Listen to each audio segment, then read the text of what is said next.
The United States is the world's largest economy and it has spent decades in the role of the world's policeman, but will that be the case for much longer?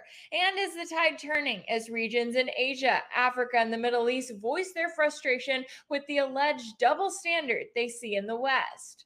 In fact, more leaders are becoming vocal about their frustrations with the US as it claims to care about human rights or the safety of civilians in certain parts of the world while seemingly ignoring others. The current events in Europe have shown blatant double standards. Even in the Middle East, where the US has been heavily invested and has spent trillions of dollars over the last 20 years in the name of its war on terrorism, top allies in the region are now concerned that the US is too distracted by Russia and Ukraine and that a return to the Iran nuclear deal may be right around the corner. Leaders from Egypt, the UAE, Iraq, and Saudi Arabia met in Jordan ahead of an unprecedented meeting between the foreign ministers of Bahrain, Egypt, the UAE, Morocco, and Jordan and Israel over the weekend. While U.S. Secretary of State Antony Blinken was in attendance, he was not in charge. The latest talks come as leaders in the Middle East emphasize the need to give their own countries the level of global attention that the Western world is giving to Ukraine. We have never seen a global response to address those sufferings.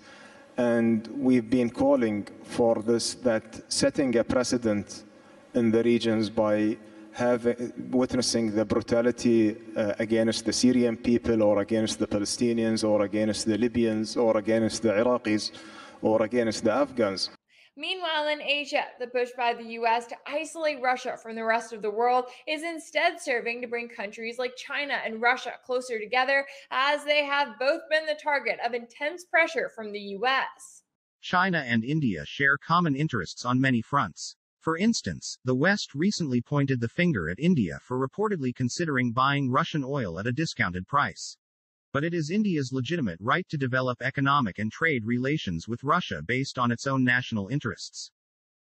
And while the US is calling on India to pick a side, the country is being courted by both China and Russia, and it has yet to agree to Washington's demands to condemn Moscow despite pressure as a fellow member of the Quad Security Alliance. Africa has also resisted attempts of influence from the US, with 17 nations abstaining from the UN resolution to condemn Russia and one voting against it. African leaders have criticized the double standards of the West and noted the ways in which NATO's eastward expansion fueled the current conflict. The majority of mankind, that are non-white, support Russia's stand in Ukraine. Putin is absolutely right. When the USSR parked nuclear-armed missiles in Cuba in 1962, the West was ready to blow up the world over it. Now when NATO does the same, they expect Russia to do differently. So as the US calls on the world to turn against Russia and President Biden claims he is ushering in a new world order, are we seeing the world turn their backs on the US instead? And could that new order be one in which the US is no longer at the top of the food chain? In Washington, Rachel Blevins.